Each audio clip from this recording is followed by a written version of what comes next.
बरोबर सध्या मंत्री दीपक केसरकर आहेत। दीपक जी, तुमच्याकडे हे खातं असताना, मराठी भाषेचं खातं असताना एवढा मोठा निर्णय येणं कसं पाहता? तुमची पहिली प्रतिक्रिया आणि त्यापूर्वी एक मराठी माणूस म्हणून तुमचं अभिनंदन।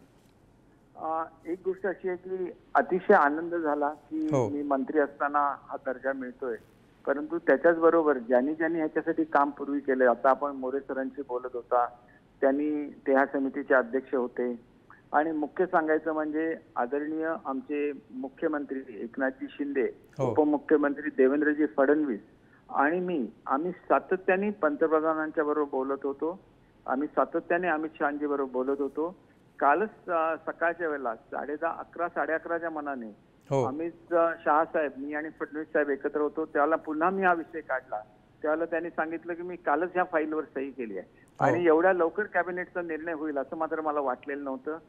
अतिशय सुखद असा धक्का बसला की कालच त्यांनी आम्हाला सांगितलं सही केली आणि आज हा निर्णय आला आणि आम्ही सांगत होतो की हा आमच्या अस्मितेचा प्रश्न आहे आणि मुंबईतले तर मराठी माणसं एवढी खुश होणार आणि महाराष्ट्रातली मी आपल्याला सांगू शकत नाही, अशी ही मोहीम चालली आणि याच्यामध्ये आम्ही सातत्याने आमचे जे विषय असतात महत्त्वाचे, जे केंद्राकडे आमच्या मागण्या असतात, त्याच्यामध्ये पहिल्या क्रमांकावर मुख्यमंत्री महोदयांनी ही ठेवलेली होती मागणी आणि त्याच्यामुळे आज आम्हाला केंद्राने न्याय दिला।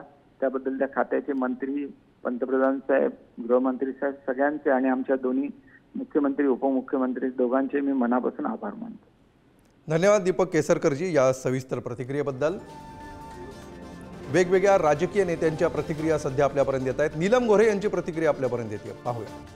केंद्र सरकारने आज मराठी भाषेला अभिजात दर्जा दिलेला आहे। केंद्र सरकारचे सर्व नेते आणि विशेषतः माननीय पंतप्रधान नरेंद्रजी मोदी, आणखीन गृहमंत्री अमित शहा आणि संबंधित विभागाचे सगळे अधिकारी यांचं मी मनापासून आभार मानते आणि अभिनंदनसुद्धा सगळ्या मराठी जनांचं करते। मराठीमध्ये लिहिणारे साहित्यिक, मराठी प्रेमी, मराठीमध्ये काम करणाऱ्या संस्था आणि आमच्यासारख्या अनेक मराठी भाषेचे समर्थक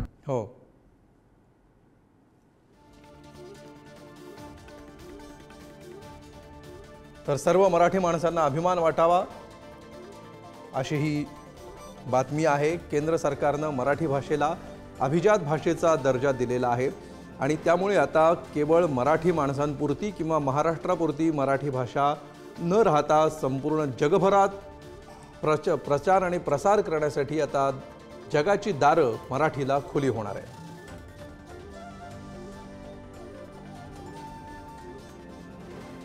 तर भारतामध्ये 11 भाषांना एकूण अभिजात भाषेचा दर्जा मिळालेला आहे। या अगोदर 6 भाषांना होता आणि आज 5 भाषांना मिळाला।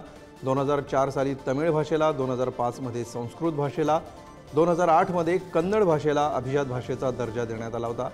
2008 साली तेलुगूला, 2013 साली मल्याळमला आणि 2014 साली ओडिया या भाषेला अभिजात भाषेचा दर्जा केंद्राने दिला। आता मराठीसह एकूण 5 भाषांना अभिजात भाषेचा दर्जा देण्यात आला।